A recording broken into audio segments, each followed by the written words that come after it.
Hey ben Delimine, ayak serçe parmağım havadayken şınav çekme yarışması yaptık ve 15 şınav çekerek rekor kırdım. Bunu başka kimse yapmadı.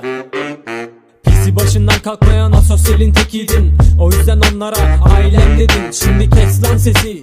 Kaç videomu çaldım, bir bordo bereli altın aradın. Dedektörle kurgu hepsi kendi koydu buldu. Şizofren bu yeminle, geleceksin sen aslanım Delimine'nin tersine. İyi çalış lan dersine, bak trendlerde ben varım, cringe'lerde sen, en hızlı büyüyen yine Delimine. O güzel amcana da saygısızlık ettin, sonra tepki çekti hemen kurgu dedin. İşin gücün yalan dolan psikolojik sorunların, kuyumu kazma çabaların durduramaz beni.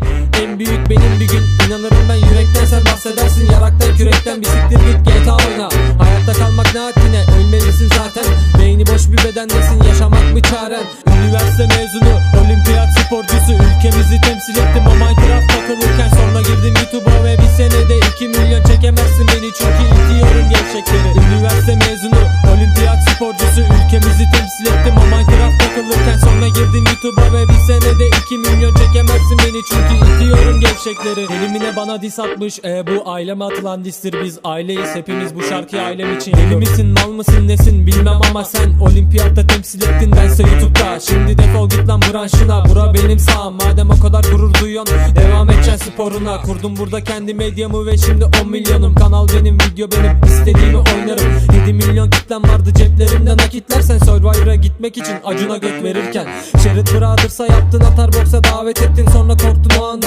Tüm deliler intihar etti, Delimine öldü artık, yerini aldı gerimine. Çünkü kimse görmemişti böyle bir geri vites. Sus, açıklama, herkes gördü her şeyi. Şimdi söyle kimmişler YouTuber en gevşeği. Boks makinesi yumruklamaya devam etsen aslanım. Ben Dubai'de en yüksek binadan selamlarım.